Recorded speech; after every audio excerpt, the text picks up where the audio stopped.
Hello, my name is Dr. Varun and I'm going to explain how to extract premolar using only the straight elevator.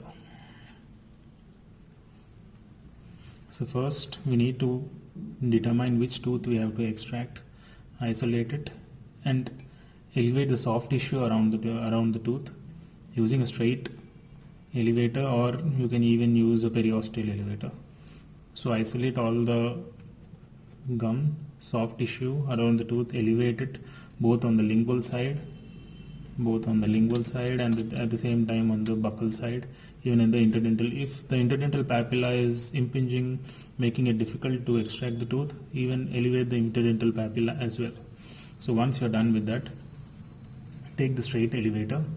This is a straight elevator. Hope you can see it. So this is the straight elevator with the grooves. So first we need to know how to hold the straight elevator properly to apply the maximum amount of force and making it easy for us to extract the tooth. So it is called as the palm grasp. The shank of the tooth should be placed in the handle should be held inside the palm of the operator in this manner. The thumb should be placed on the thumb grip here, and your index finger should be placed on the shank of the tooth, shank of the elevator. Do not engage your finger on the working tip, but place it on the shank. What this does is it lets us apply the required amount of force and also gives us maneuverability. So once this is done, so this is how you hold it in your palm. Place your thumb here, and put your index finger on the shank, and this is how you should do.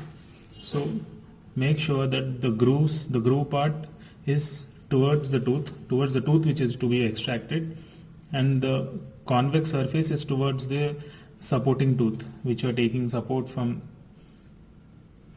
So as I am extracting this tooth, I am going to take support from the canine, or else I can even take it from the molar. I am going to show you how to take support from the canine.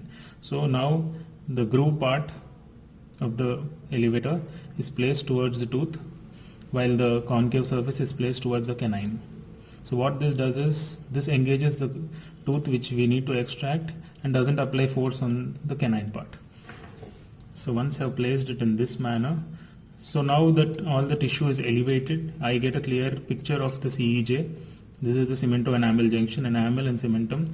So I need to place the tip of the elevator as far as apex as possible, apical as possible, so that I get a good purchase point and the fulcrum is maintained.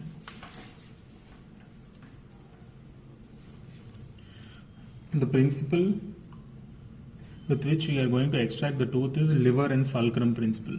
So what I am doing is placing this here, and I am going to use only my palm and not the whole hand to apply force on the tooth.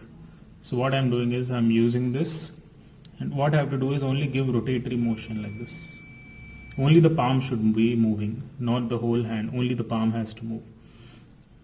So I am applying this, and now I am giving a rotatory motion here. So you can see what is happening here. The tooth is being elevated out of the socket.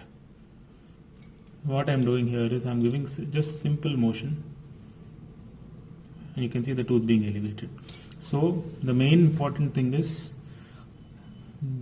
the grooved surface should be toward the tooth which is being extracted, while the convex surface towards the opposing tooth.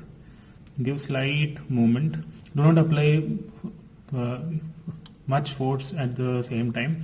Keep giving slow force here so that the PDL which is supporting the tooth breaks. We need to give it a little bit of time, few seconds, 10 seconds is also fine. Keep giving slow force, and then once you feel that the tooth is moving, then you can apply a lot of force to pull it out, move it. So if you are going to remove it, you can just remove it, or you can use a forceps to remove it as well.